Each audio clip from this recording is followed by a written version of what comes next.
Do you ever feel like you're doing everything, but somehow you're still off track? You're not lazy and you're definitely not broken. The truth is, while you're busy trying to reach your goals, life happens and can easily throw us off track. That's just the simple truth. And without a way to reset, you end up reacting instead of living your life intentionally. So, in this video, I'm going to show you reset routines I've used for myself and for my clients to help you take back control of your life. To start, let me show you how to turn things around no matter what chaos you're facing in life. First, let's tackle the daily chaos that throws us off our game. Have you ever woke up already stressed, your mind racing through your never-ending to-do list before you even had your coffee? That's not just you, it's really modern life, but there's a surprisingly simple reset button: daily routines. Think of your day like a restaurant. The secret to a restaurant's smooth operation isn't just what happens during those open hours, it's the opening and the closing routines that set the tone. So the morning team preps everything, tables, menus, the works, and at night the evening team cleans up, restocks, and gets everything ready for tomorrow. Without those routines, the whole restaurant would really fall apart. But how can you apply this type of efficiency to your own life so you can get rid of overwhelm? A morning and an evening routine. So I teach my students my 3-7 time blocking method, and the morning and the evening routine are like the crucial pieces of bread that make the whole method work smoothly. So your morning routine is like a rocket launch. This is your takeoff. What you do each morning to feel grounded and set yourself and your family up for success. Even a small thing like a quiet coffee, a stretch, or planning your top priorities can change the tone of your whole day. Okay, so then that's your morning routine, which I have early morning routine and a morning routine. Your evening routine is like the landing rocket. This is your smooth descent down. So what helps you wind down and prep for tomorrow? For me, it's tidying the kitchen after dinner, quick clutter sweep, my kids' bedtime routine, skincare, maybe some TV or mindful coloring, and ending with reading and gratitude with my husband. That's how I sort of descent down and come back to the launch pad. So start simple with your morning and evening routines. The goal isn't perfection. It's a daily reset really is the goal that gives you a fresh start and a soft landing to every single day. But here's the thing, managing our daily stress is only one part of that battle against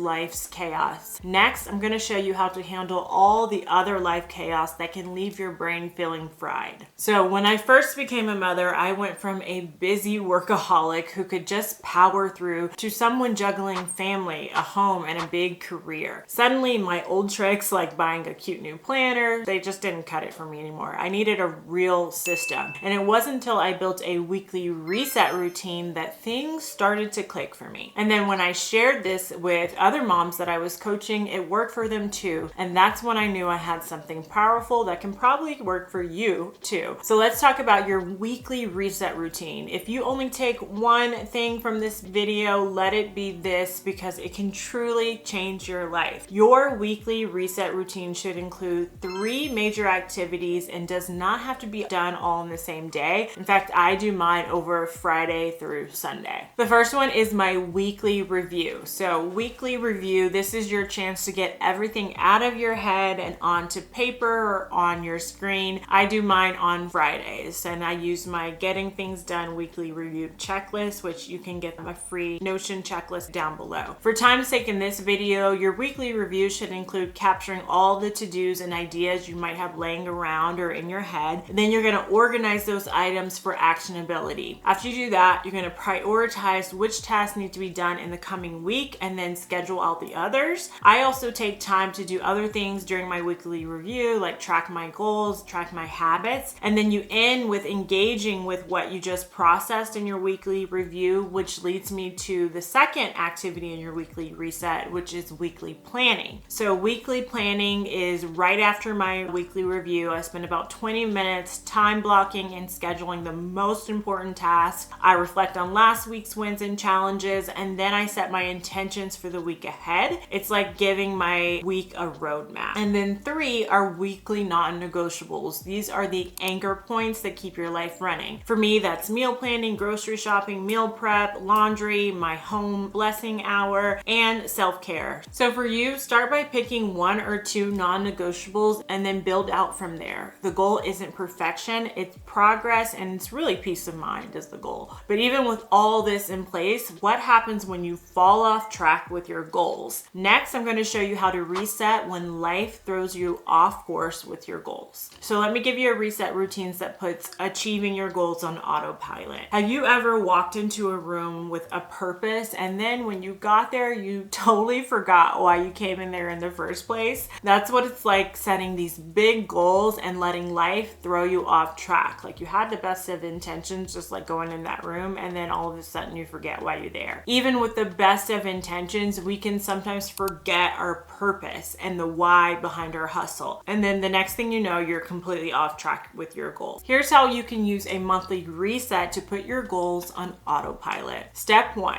do this at the beginning of each month for an easy cue. So you know when it's a new month, you need to be doing this, and then it's an easy reminder. Step 2, review your quarterly goals and your last month's goals so that you can get back on track with your intention. Step 3, plan your month to align with your quarterly goals. I use this in my Mod Ambition Planner, which I have the printable link below for you if you want to do that. And also, here are some things you can do for a monthly reset that you might want to add to your monthly reset routine. Tracking metrics, redecorating, looking for new recipes, organizing something in your home, budgeting. You can add these if you have my Productive Boss Notion system to your habits and routines organizer for your monthly reset, and you can just go there each month when it's time to do those things. And by the way, if you want to be sure to hit your 2025 goals by the end of the year, be sure to join me for my free workshop, Finish the Year Strong, where I will be sharing easy strategies to help you reach your goals faster and easier so you can hit them by the end of the year. You can sign up at the link in the description. Okay, now let's talk about hard resetting your goals to make quantum leaps fast. Here's the thing, you set ambitious goals at the start of the year, maybe launching a side hustle or improving work-life balance, but by spring or fall, you realize you haven't made much progress. You might feel stuck, you might feel unmotivated. It's not just disappointing to see your goals neglected, it's creeping dread that you're running out of time to make meaningful progress for what you set out to do and what you know you can do. The answer to fight against the yearly cycle of new year, same me, is to shift from annual thinking to period thinking. Specifically, to start thinking of your goal getting in 12-week sprints using the 12-week year strategies instead of just yearly goals, which is why a quarterly reset might be just the reset button you need to start reaching your goals faster. So the quarterly reset is similar to the monthly reset, but instead you are course correcting to set quarterly goals to align with your, what I call your moon goals, which are those midterm 1 to 3 year goals. You're also accounting for your season of life and you're building momentum by strategizing to capitalize on what you did in previous quarters. So here's how you do that. First, you're going to review last quarter's goals. Then you're going to review those moon goals and your progress towards them.